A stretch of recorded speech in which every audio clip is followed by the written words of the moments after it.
Hey parents! As your due date approaches, it is possible that your care provider offers you or suggests you membrane sweeping to help to initiate labor. If you are in the US, this is very likely that membrane sweeping is suggested already as early as week 39. So in this video, we will explore what membrane sweeping is and what its benefits and risks are so that you can make an informed and conscious decision about it. I am Kate Rax, a doula, a Lamaze childbirth educator and a mother of 2 girls. In my videos, I bring you easy to understand evidence-based information to help you to make truly informed decisions about childbirth. And you can find more resources on my website, which is the www.onyourBirth.com, where I offer you various online childbirth education bundles to help your preparations for the big day and to empower you to shape your birth and breastfeeding journey by your conscious decisions according to your values and your preferences.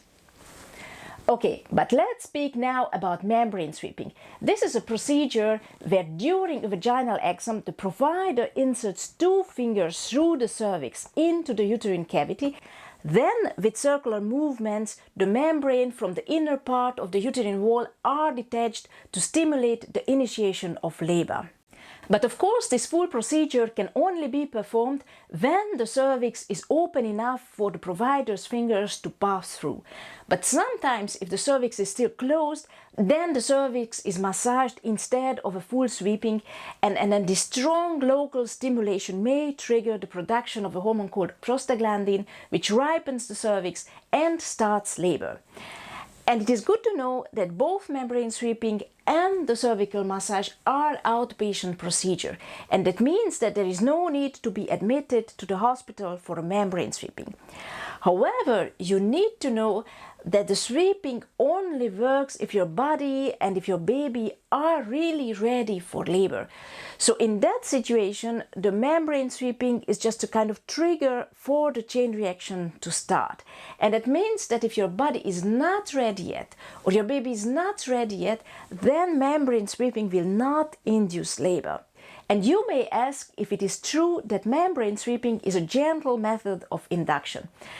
Well, it is true that it doesn't involve any medication, but it is still an intervention. However, a significant advantage of this method is that if it successfully initiates labor, then contractions behave similarly to a spontaneous labor and not like those very intense, very frequent contractions which are so typical with induction. Also, another benefit of membrane sweeping is that if it does not trigger labor, the procedure can simply be repeated after a couple of days and even multiple times if it is necessary. But let us now also see a bit that what are the risks and what are the potential side effects of membrane sweeping.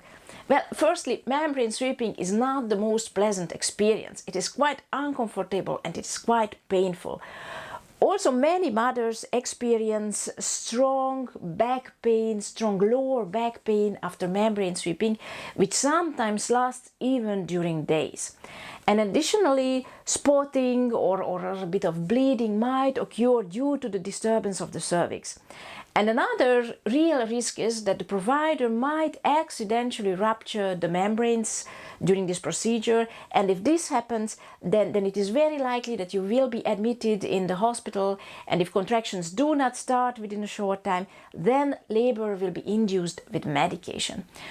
On the other hand, if membrane sweeping does trigger labor in your specific case, then just be prepared for a long early labor, as it might take still a while before active labor begins and before contractions are really becoming strong and long and close together. So that can also be quite nerve-wracking. But in summary, membrane sweeping is not a definite method for inducing labor. It is a little bit like those do-it-yourself induction methods, so it might work or it might not work. However, there are situations where considering membrane sweeping might be a good idea. For example, if you are leaning towards labor induction simply because you are exhausted from being pregnant, but otherwise there is no medical necessity for inducing labor, well, in that case, membrane sweeping might be a solution for you. Also, it can be an option if you are already scheduled for a later date for a medical induction, but you are still prefer to avoid a full blast medical induction procedure. So also in that case, membrane sweeping might be considered. But the most important is that if your provider suggests you membrane sweeping, your consent is essential for this procedure. So just to perform a membrane sweeping during a vaginal exam without telling you in detail what is being done, this is unacceptable. So once you have all the information available, then just make an informed decision based on your individual circumstances, based on individual values and preferences.